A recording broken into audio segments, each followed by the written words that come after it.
नहीं, एक बड़ा अजीब सा सिचुएशन इन लोगों ने क्रिएट कर दिया है। मैं तो मानता हूं कि तेजस्वी यादव जी लालू यादव जी से आगे ही निकल गए हैं 2 कदम प्रेरणा जी, और इंद्रमोहन जी तो और लंबे समय से हैं पत्रकारिता में, जी। तो और समझ पाते होंगे। अरे हम्म। भैया, हद हाल है। ये तो ऐसी पार्टी निकली जो पार्टी पहले टिकट के लिए पैसा लेती है, हम्म। चुनाव में पैसा लेती है, फिर चुनाव में आप जीत हम्म। जाए चाहे हार जाए, 10,000 रुपया हम्म। ऊपर से भी मांग रही है। और ये बेचारे इनके हम्म। विधायक बोलेंगे क्या? क्या इनके पूर्व विधायक बोलेंगे क्या?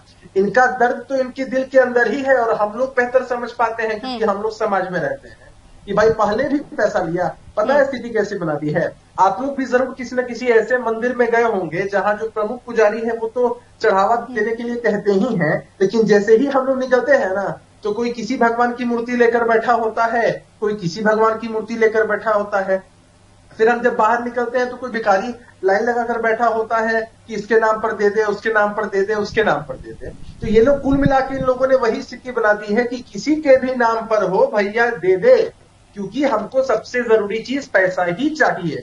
इतनी संपत्ति बना दी, इतने सारे लोग हैं पार्टी में। एक तो आपके कैशियर, सो कॉल्ड कैशियर, कोषाध्यक्ष, बिना फीस के वकील, इतना बनकर चुनाव के समय इतना कमाया, इतना लिया आप लोगों ने, क्या हुआ? वो के विधायकों से 10-10 हजार मांगने की नौबत आ गई है। भैया, पहचान, चरित्र, चेहरा दिखाना ये लोग कभी नहीं छोड़ते हैं। हमें तो हंसी आती है, ताज्जुब होता है। बिहार की जनता भी समझ रही होगी, नहीं नहीं इसीलिए विपक्ष अभिषेक में जी, बैठा है। मेरा एक सवाल है आपसे कि देखिए, मैं भी कई नेताओं से बात कर रहा था, जी। हालांकि उनकी व्यस्तता थी, वो आ नहीं पाए। जब मैं उनसे ये सुबह से ये जानना चाहता था कि आखिर इस तरीके की परिस्थिति क्यों आई और इस तरीके की मांग क्या, इसके कई सारे तर्क हैं, लेकिन मेरा पहला तर्क जो उन लोगों से बातचीत में मैं यह समझ पाया कि देखिए, तेजस्वी यादव यहां से आखिर पार्टी चलाएंगे कैसे? आप लोग तो सत्ता में हैं। उनका कहना है कि भाई उनके पास बड़े बड़े व्यवसायी पहुंच तो सत्ता, जाएंगे, नहीं नहीं, उनके उनकी उनके पास बहुत सारे काम हैं, उनका काम पार्टी चलाती रहेगी, खुद सरकार में है। लेकिन जो विपक्ष में है, आखिर वो पार्टी यहां से इंद्रमोहन चलाएगी जी, कैसे? इंद्रमोहन जी, जो बात आप कह रहे हैं, आप तो उन महानुभाव का नाम कोट नहीं कर रहे हैं, लेकिन देखिए कि ये लोगों की मानसिकता कैसी है और कैसे अपनी बातों में फंसते हैं। आप एक बात बताइए, राजनीतिक शुचिता क्या होती है? भाई, हम चंदा करके पार्टी चलाते हैं, ये बात तय है। हम सब लोग जानते हैं चंदा करके पार्टी चलती है। ये एक विचारधारा है, इस हिसाब से लोग चलते हैं। इसका मतलब आरजेडी के लोग इस बात को एक्सेप्ट कर रहे हैं कि जब भी ये लोग सत्ता में रहे हैं, चाहे केंद्र की सत्ता में रहे हो कि बिहार की सत्ता में रहे हो, ऐसे ही व्यवसायियों का काम करवा करवा कर, निकलवा निकलवा कर पैसा कमाया है, और उसी पैसे से पार्टी को अब तक ढोया है। अब पैसा खत्म है, इसीलिए अपने कार्यकर्ताओं, विधायकों, नेताओं का शोषण करने को तैयार है। तो पहले तो मैं इस बात का खंडन करता हूं कि हमारी पार्टी इसमें कभी विश्वास नहीं रखती कि भाई हम सत्ता में हो कि विपक्ष में हो, पार्टी चलाने के लिए जो संसाधनों की आवश्यकता होती है, कार्यकर्ता, नेता चंदा करके आपस में कंट्रीब्यूट करके इसको जुटाते हैं, ये हमारी विचारधारा है। लेकिन उनकी विचारधारा क्या है, ये आपने खुद ही सुन लिया, और आपने अपने डिबेट में बयान भी कर दिया। हम ऐसी विचारधारा से इत्तेफाक नहीं रखते हैं। ये लोग भले ही कभी सत्ता में रहकर मलाई छाटते हैं और अपना उल्लू सीधा करते हैं, धन देखिए, संपत्ति लेकिन बनाते हैं, हम एक लोग इससे सवाल अब विश्वास नहीं मेरा रखते। ये आपसे है, आप भूल जाएं कि मेरी किसी से बात हुई है।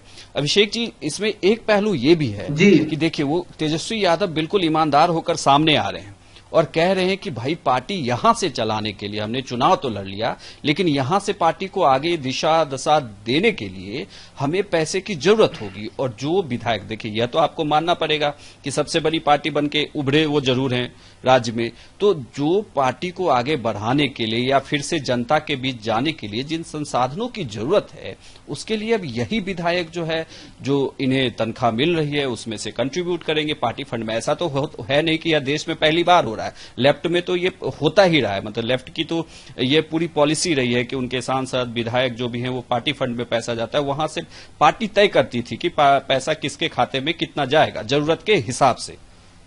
तो इसमें गलत क्या है?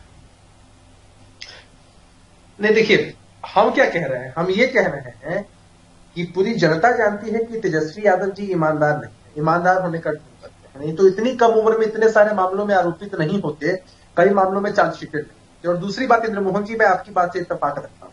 पार्टी चलाने का तो यह तरीका ही है। मैंने कहा ना कि हम लोग भी ऐसे ही करते हैं। पार्टी चलाने का तरीका है कि भाई हम चंदा लेंगे, कार्यकर्ता चंदा एकत्रित करेंगे, लोग कॉन्ट्रीब्यूट करेंगे, सब कुछ है। तो भाई ये काम तो आपको ये सब लोग करते ही हैं। लेकिन आप बताइए कि आप इसका इतना आडंबर और धूम क्यों कर रहे हैं, या आपके लोग खुलकर कोई क्यों कुछ नहीं बोल पा रहा? आप बताइए कि आपने मेरे से प्रतिक्रिया मांगी, मैंने प्रतिक्रिया दी, मैं आपकी इस लाइव पर भी आया, लेकिन ये लोग तो कह नहीं पा रहे कुछ भी, क्योंकि इनके अंदर का टीस है कि भैया एक बार तो इंस्टॉलमेंट पे इतना पैसा ले ही चुके हैं आप लोग, अब और कितना इंस्टॉलमेंट आपको चाहिए हम ही लोगों से। और तेजस्वी यादव जी या उनके परिवार के पास पैसों की कोई कमी है? मतलब अगर इन लोगों की घोषित संपत्ति आप देखें तो बिहार के आधे लोगों का तो सिर चकरा जाएगा, और अघोषित के बारे में तो देखिए अभिषेक जी, तो हमारा बस इनसे अभिषेक जी, क्यों आप लोग भले ही इस मामले पर हंगामा कर रहे हो या सवाल उठा रहे हो सकता है तेजस्वी यादव अपने समर्थकों, अपने बाकी जो उनके प्रशंसक हैं, उनके दिल को जीत ले ये कदम उठाकर, क्योंकि वो जो छवि बनाना चाहते हैं, हम भले ही सोच रहे हो कि तेजस्वी लाचार हो गए हैं, पैसा नहीं है उनके पास, या उनकी पार्टी चलाने के लिए अब उनके पास पैसा नहीं है, हो सकता है तेजस्वी इनडायरेक्टली एक ईमानदार छवि बनाना चाहते हो आरजेडी की, और लोग अपने प्रशंसकों के बीच एक इमेज बिल्डिंग करना चाहते हो। देखिए, मैंने एक शब्द में कहा ना कि ये ईमानदार नहीं है, ईमानदार होने का ढोंग कर, उसी शब्द में मैंने बयां करने की कोशिश की कि आप जितनी भी सिंपैथी गेन करने की कोशिश कर रहे हो कि हाँ भाई हमारे पास पैसा नहीं है, पावर नहीं है, व्यापारी नहीं है, कौन चंदा देगा, कौन पार्टी चलवाएगा, तो ये सब ढकोसला है। वही तो मैं कह रहा हूं कि इनकी पूरी घोषित अघोषित संपत्ति का कोई ब्यौरा देख लेगा तो उसका दिमाग चकरा जाएगा। जिनके ऐसा, अब सोचिए कौन चंदा मांग रहा है, बेटा जी एक बात नहीं, कौन चंदा मांग रहा है? ये विपक्ष के ही नेता थे ना, जब अपने बर्थडे का केक ये काटते थे चार्टर्ड प्लेन में। क्यों नहीं इस व्यापारी को कह दिया कि अरे भैया छोड़ दो चार्टर्ड प्लेन, इसमें जो 10-20 लाख खर्च करोगे वो हमारी पार्टी को दे दो, हम पार्टी चलाएंगे।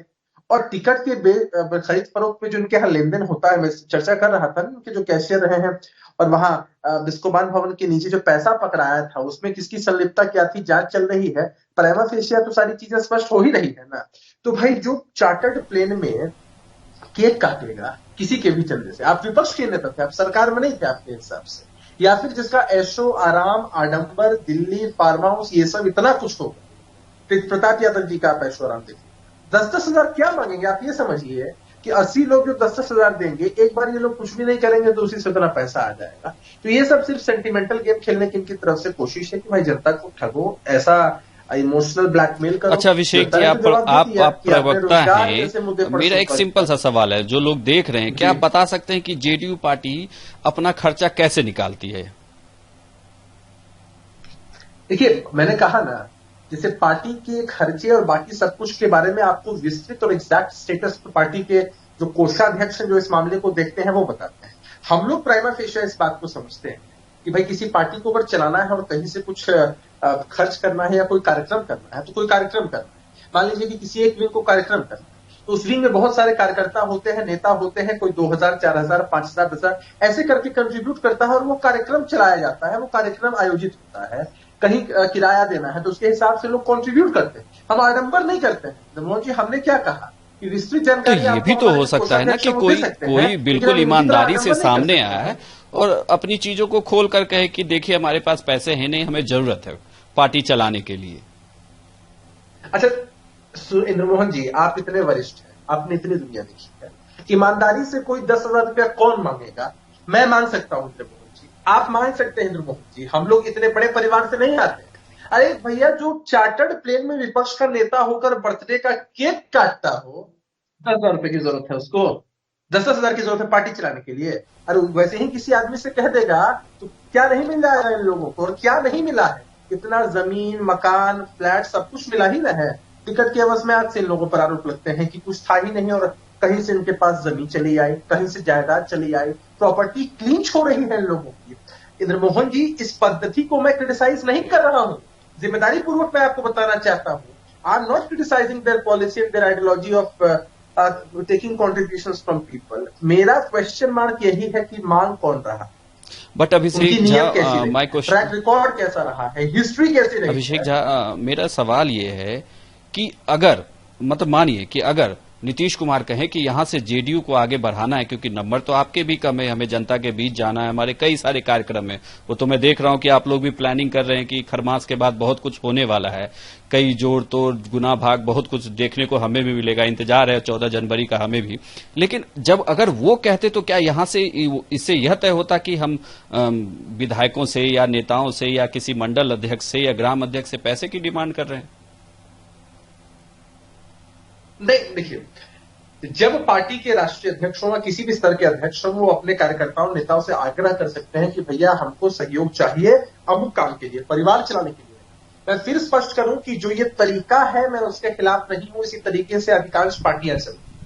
अब नीतीश कुमार जी का कंपैरिजन इस मामले में तेजस्वी यादव जी से किया जाए तो कहां 100 और 0 का कंपैरिजन, कहां उन्होंने राजनीतिक सुचिता का इतना बड़ा परिचय अपने पूरे राजनीतिक सफर में दिया है और कहां तेजस्वी यादव जी। मेरा क्वेश्चन सिर्फ यही है कि मांग कौन रहा है, आग्रह कौन कर रहा है, यह ढोंग कौन कर रहा है, जिनके पास संपत्ति, पैसे, जायदाद, जमीन की कोई कमी नहीं है, जो लोग अपने ऐशो आराम में करोड़ों खर्च करते हैं, वो अपने विधायकों से 10-10 हजार मांग रहे हैं, या यूं कह लीजिए कि भाई एक इमोशनल कार्ड खेलने की कोशिश कर रहे हैं, या यूं कह लीजिए कि जितना हो सके भैया 5 साल रहोगे मेरे पास, 1,20,000 गुने 6 लाख रुपया देना पड़ेगा।